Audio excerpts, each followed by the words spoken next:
Hello friends, welcome to my YouTube channel 10th expert classes 0.3 में। तो चलिए हम लोग आज का सेशन स्टार्ट करते हैं। ठीक है, आज का सेशन में हम लोगों का क्या रहने वाला है, तो आज हम लोग शॉर्ट क्वेश्चन देखने वाले हैं। आप लोगों को पता होगा कि मैंने आप लोगों को 2 लॉन्ग क्वेश्चन था जिससे आपका पूरा चैप्टर का न्यू उसी में टिका हुआ था, तो उसको मैंने आप लोगों को बता दिया। आप लोग थोड़ा सा इसका झलक देख लीजिए कि कौन था वह। तो ये देखिए, इसमें एक धातु और अधातु के बीच भौतिक गुण, और दूसरा था इसमें ये धातु और धातु के आधार पर रासायनिक गुण। इन दोनों को आप लोगों को पढ़ा दिया। फिर आगे भी है थोड़ा बड़ा बड़ा क्वेश्चन, ये सब तो पहले भी वैसे बता के रखे हैं, थोड़ा सा हिंट दे देंगे आप लोगों का, बन जाएगा। ठीक है, तो अभी जो है आप इसको देखिए शॉर्ट क्वेश्चन को। शॉर्ट क्वेश्चन में क्या दिया हुआ है, फर्स्ट चीज दिया है इसमें आपका आघातवर्धनीयता क्या है, उदाहरण से इसे समझाइए। आप लोगों को मैंने धातु और धातु जब पढ़ाया तो उसमें बता दिया कि आघातवर्धनीयता क्या होता है, जिससे हम पतली सी पतली चादर बना सकते हैं, उसी को हम लोग क्या कहते हैं, आघातवर्धनीयता। और फिर एक तन्यता जो होती है, तन्य, तो वह जिसमें हम पतली से पतली तार खींच सकते हैं, जिस धातु से हम पतली से पतली तार बना सकते हैं उसे क्या कहते हैं, तन्यता, तन्य कहते हैं। तो उसमें तो इसमें पढ़ लेते हैं कि क्या लिखा हुआ है इसमें। तो धातुओं को हथौड़े से पीट कर पतली चादर बनाई जा सकती है, धातुएं के इस गुण को आघातवर्धनीयता कहते हैं। ठीक है, समझ रहे हैं आप लोग। जैसे सोना हो गया और चांदी हो गया, फर्स्ट में आप लोगों को बताए थे सबसे ज़्यादा आघातवर्धनीय जो होती है यही दोनों धातु होती है। उसमें फर्स्ट में आपका हो जाता है ये सोना, और सेकंड में आ जाता है आपका चांदी। ठीक है, ये आपका हो गया आघातवर्धनीय। उभयधर्मी ऑक्साइड क्या होते हैं कि नहीं, 2 उभयधर्मी ऑक्साइड के उदाहरण दें। इसमें भी 2 उदाहरण था, सोना और चांदी, देख लिए उदाहरण। इसमें देखिए आप, इसमें उभयधर्मी क्या होता है, तो धातु की क्रिया जब ऑक्सीजन से हम कराते हैं तो उसे उभयधर्मी कहते हैं। ठीक है, धातु की क्रिया इसमें आप लिखते हैं, धातु की क्रिया जब हम ऑक्सीजन से कराते हैं तो उसे उभयधर्मी कहते हैं। आप उभयधर्मी का थोड़ा सा इसमें डेफिनेशन लिख दीजिए, मैंने डेफिनेशन इसका लिखा हुआ है। इससे धातु ऑक्साइड जिनकी अभिक्रिया अम्लीय तथा क्षारीय दोनों से होती है उसे उभयधर्मी ऑक्साइड कहते हैं। एल्युमिनियम तथा जिंक जो होता है इसका उभयधर्मी ऑक्साइड के उदाहरण है।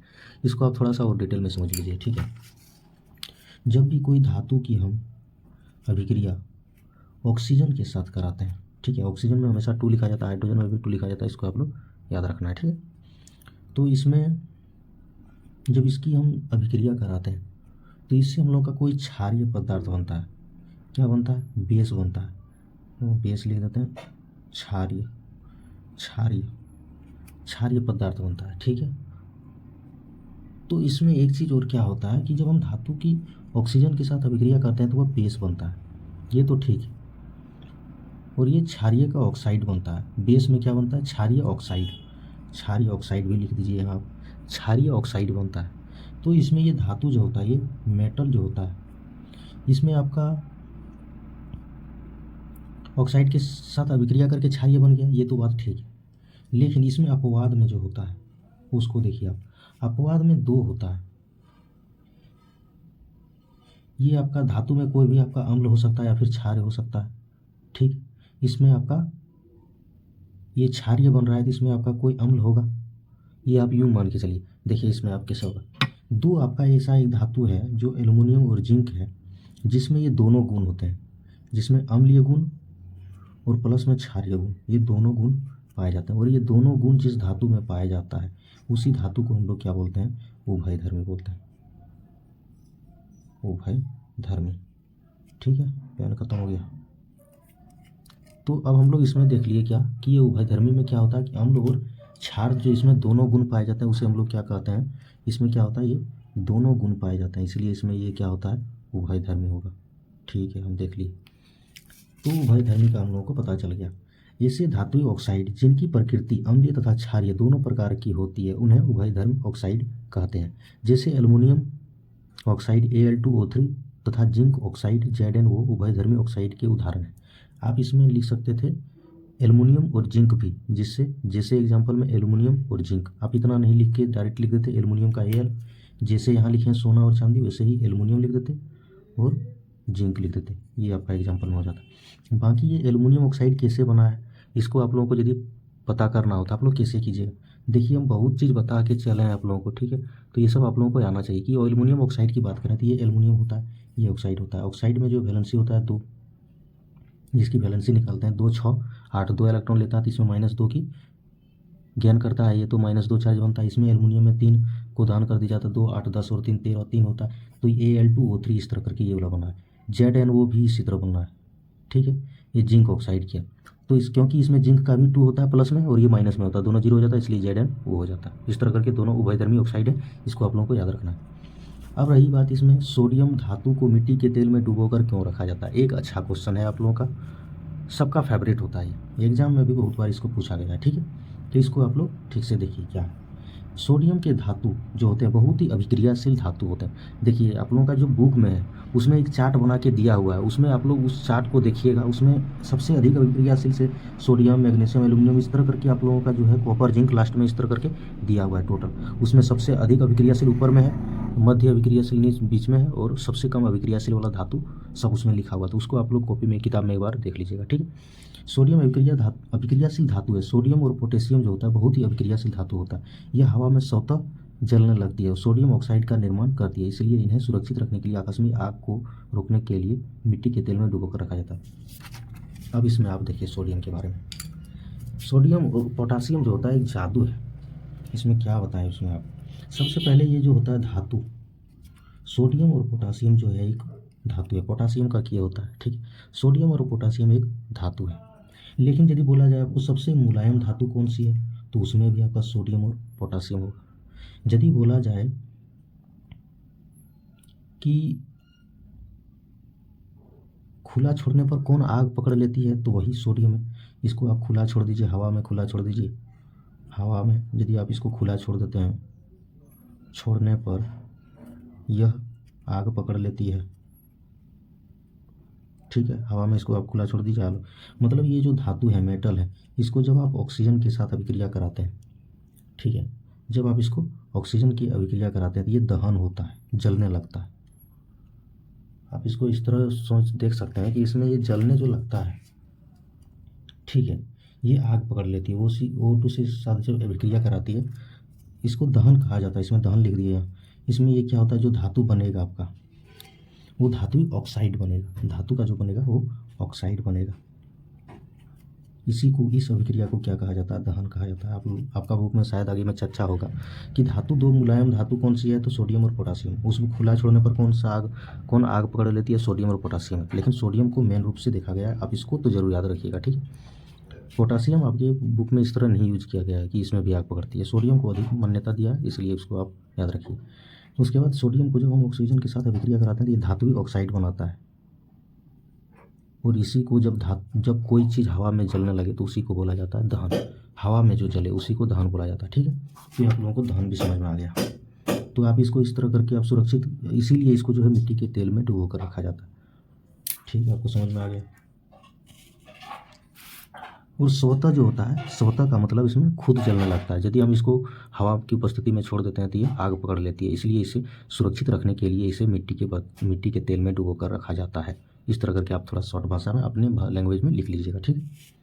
क्वेश्चन नंबर 4 देखिए आप। कारण बताइए कि धातु क्यों विद्युत धारा का संचालन करती है। क्योंकि इसमें H+ आयन होता है, इसमें इलेक्ट्रॉन जो होता है पॉजिटिव होता है, मुक्त इलेक्ट्रॉन होते हैं। देखिए इसमें धातु में विद्युत संचालन के लिए मुक्त इलेक्ट्रॉन होते हैं, जिससे विद्युत धारा के प्रवाह में अल्प प्रतिरोध उत्पन्न होता है। यही कारण कि विद्युत धारा का संचालन करती है। विद्युत धारा में आपको जब हम धातु और धातु में गुण बताए थे, भौतिक गुण, तो उसमें क्या होता है, ये धनायन होता है, इसलिए इसमें जो होता है विद्युत धारा का प्रवाह अधिक तेजी से होता है, ठीक है। तो ये था आपका संचालन क्यों करती है, क्योंकि इसमें प्रतिरोध जो होता है और इसमें कार्बन कम बैठता है, प्रतिरोध की कम चांस है। प्रतिरोध होता है रोक, इसमें कम रोक होता है, जिसके कारण ये तेज़ी से प्रवाह करता है, इसलिए इसमें धातु की उपयोग की जाती है, ठीक है। क्योंकि यह धातु जो होता है उस ऊष्मा का सुचालक भी है, ठीक है। तो ये था आपका। उसके बाद इसमें देखिए आप थर्मिट अभिक्रिया। थर्मिट अभिक्रिया क्या होता है, जब फेर के साथ आयरन ऑक्साइड, जिसको बोलते हैं हम लोग फेरस और ऑक्साइड, आयरन, देखिए आप इसको पहले हम आयरन ऑक्साइड यहाँ लिखा हुआ है, आयरन ऑक्साइड कैसे हुआ, ये आयरन हुआ और ये आपका ऑक्साइड O हुआ। ऑक्सीजन का 2- चार्ज होता है, फेरिक जो होता है फेरस सल्फेट का, वो आप लोगों का जैसे 26 में है तो इसका जो हो जाता है इसमें 3 आपका आ जाएगा, ठीक है। जैसे आपका यदि हम 20 के बाद देखें तो उसमें क्या होता है, 20 में होता है calcium, stadium, titanium, vanadium, chromium, manganese, iron. 26 होता है 2, 8, 10, ठीक है, 2, 8, 10, 2, 8, 18, 18, 8, 16, 2, 8, 8, 16, तो 20 और 6, 26, ये एक अपवाद में होता है जिसमें इसका लास्ट में जो इलेक्ट्रॉन बचता है, ठीक है, वो 5 बचता है, जिसमें ये 3 लेता है अपने पास। तो इसमें ये O3 हो जाएगा, इसका 3 हो जाएगा वैलेंसी, ये O3 हो जाएगा, ये 2 हो जाएगा। ये अपवाद होता है आप लोगों का इलेक्ट्रॉनिक कॉन्फ़िगरेशन में, उसको बढ़िया से बताया जाता है, ठीक है। इसको आप अपवाद में इसको याद रखिएगा आप लोग। 1s2 2s2 2p6 आप लोग इस तरह नहीं पढ़े, हम लोग पढ़े हैं उसमें ये अपवाद होता है, ठीक है। उसमें ये 1s2 जो 2p6 होता है उसमें s की मात्रा कम कर देते हैं, p की मात्रा बढ़ा देते हैं, उसमें ये अपवाद में आता है, इसलिए इसका 3 होता है, क्योंकि इसका परमाणु संख्या 26 है, ठीक। ये आता है इस तरह करके 6 ही, लेकिन ये 3 आएगा, 7 होता है उसका, 5 ही होता है, 1 इलेक्ट्रॉन घटाता है। तो इस तरह करके ये आपका फेरिक या फिर आयरन ऑक्साइड बनता है कि जब हम थर्मिट अभिक्रिया करते हैं उसमें आयरन ऑक्साइड को जब हम एल्युमिनियम के साथ अभिक्रिया कराते हैं, वह तीव्र होती है, जिससे काफ़ी मात्रा में ऊष्मा उत्पन्न होती है। इस अभिक्रिया को थर्मिट अभिक्रिया कहा जाता है। इसके निम्न उपयोग हैं, इसको रेलवे ट्रैक में जोड़ने के लिए बनाया जाता है, टूटे हुए मशीन के पुर्जों को जोड़ने में भी इसका यूज किया जाता है, किसका, थर्मिट अभिक्रिया को। तो फेरस या फिर फेरस बार बार आ रहा है दिमाग में, क्योंकि फेरस भी होता है। तो आयरन ऑक्साइड की अभिक्रिया जब हम एल्युमिनियम के साथ करते हैं तो उसी को थर्मिट अभिक्रिया कहा जाता है, इसको आपको याद रखना है। इसका देखिए, इसमें Fe2O3 का एल्युमिनियम के साथ किया, Fe प्लस में Al2O3 और प्लस में ऊष्मा बाहर निकल गया, ठीक है। अब यहाँ देखिए, यही क्वेश्चन यहाँ नीचे भी है। क्वेश्चन नंबर 6 में दिया है, रेलवे ट्रैक को जोड़ने के लिए यौगिक X तथा एल्युमिनियम का अभिक्रिया उपयोग होता है। यौगिक X की जगह आप Fe2O3 रख दीजिए और इसका एल्युमिनियम के साथ अभिक्रिया कराइए। वह अभिक्रिया कौन सी होती है, थर्मिट अभिक्रिया होती है। X की जगह आपका क्या हो जाएगा, Fe2O3 हो जाएगा।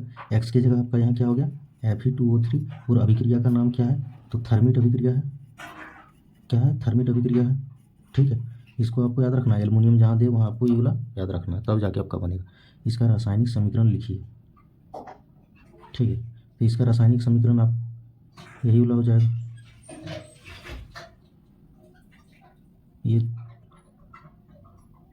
1 2 3 क्वेश्चन है।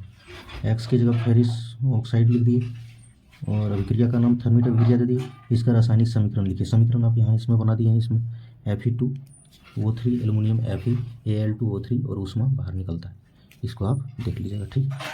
उसके बाद रही बात, इसमें भर्जन दिया है, निस्तापन दिया है, खनिज दिया। अब ये सब जो हम लोग सब भर्जन से रिलेटेड है। देखिए इसमें यहाँ भर्जन है, इधर भी भर्जन निस्तापन में अंतर दिया, ऊपर में भर्जन दिया है, ठीक है, और नीचे में खनिज अयस्क दिया है। इसमें जो हम इसको नेक्स्ट वीडियो में करेंगे, अभी के लिए इतना ही, ठीक है, थैंक यू।